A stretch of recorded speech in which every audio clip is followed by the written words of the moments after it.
Hope you're having a good weekend. So it's actually quiet around here for once. James is already in bed. He had an early dinner and conked out after we took him for a walk around the neighborhood. So I'm just fixing us something up quick tonight. But one of my friends at church a few weeks ago asked what I was going to do for my cooking video that Sunday, and I was like, well, I don't know, I haven't really decided yet. I had a kind of a few ideas in my mind. I hadn't decided from hi Dr. Fez, but she asked me, well, like, how do you just come up with something like off just last minute to cook? Like, don't you need to plan ahead and have a grocery list and everything? So I thought that I would share a few pantry staples today, in addition to the cooking video, that might make it easier to pull together a meal from what you have around the house. If you kind of have a bunch of just basic ingredients, you can really come up with meals last minute if you need to, instead of always having to meal plan for the whole week ahead. So I'm going to go ahead and turn this around real quick. So I'm just doing us some simple flatbread pizzas tonight. I know I've done a video with those before, but this is a different twist. So I kind of toasted the flatbreads at 375 for a few minutes to get them a little crisp. And on one, I put some tomato basil sauce and some shredded mozzarella and some spinach, and then I also put some roasted cherry tomatoes with olive oil and salt and pepper on the top, and some fresh mozzarella. I'm leaving a space in the middle because I'm going to put a fried egg on top. There is an egg on a pizza listed at a restaurant we went to over the weekend, and Dane thought that sounded really good. So I was like, well, I can try to make that for you at home. So you really can get ideas from anywhere, whether you're at a restaurant or you're hear about something your friend's making, or from a cookbook, or anywhere.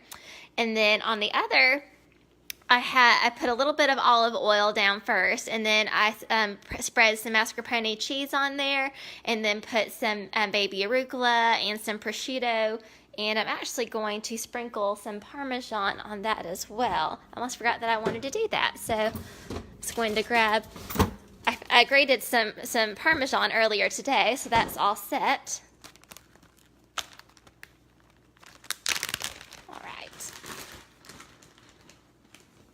Going to sprinkle a little bit of that on top.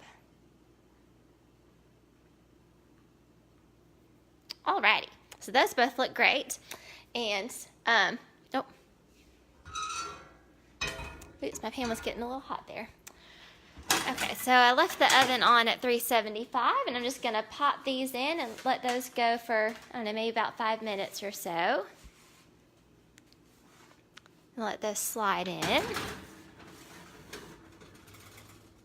All right, and while those are going, I'm going to put a little bit of olive oil in the pan here. It got a little bit hotter than I intended to before I put the oil in, and you can see there's a little bit of scorch marks on the pan, but this should be fine now that we have some stuff in it. Okay, so I have that on a little bit lower than medium. And I already cracked my egg open to make it easy and put some salt and pepper on there. So I'm just going to pour this into the pan and let that cook up. I'm going to turn this down a little bit more, actually. But basically, we just want the whites to cook completely through, and it's okay if the egg yolk isn't 100% cooked. So I'm going to let that go for a bit. I'm going to just watch that while we're over here, and we can kind of see how that goes. And I'm going to grab a spatula. Hopefully the egg will be done about the same time as the pizza. Hey, Aunt Robin. Okay, so it's a lot easier, like I said, to put together meals when you have a few basic things around the house. So, like, of course, you want, flour, sugar, brown sugar, baking soda, powder, salt, that kind of thing. But butter, and we always have a dairy-free version of butter on hand for James, and then we like to use butter from grass-fed cows on hand for us. We the taste is just so much better than standard butter, and it's a little bit more heart healthy. I feel like a little bit goes a long way in the flavor department there. But also, we always use a bunch of olive oil. That's, just great, heart healthy. It's dairy friendly, so that's something we use a ton of at our house. And Dijon mustard, fine vinegars like balsamic vinegar, white wine vinegar, red wine vinegar, cream or half and half, dry wine, red or white is great when used in cooking. I also try to keep both hard and soft cheeses around. Like we used, some mozzarella and mascarpone cheese on the pizzas that were soft. But I also had the little bit more of a harder Parmesan cheese on hand that I used too. Sea salt and black peppercorns for freshly grated salt and pepper.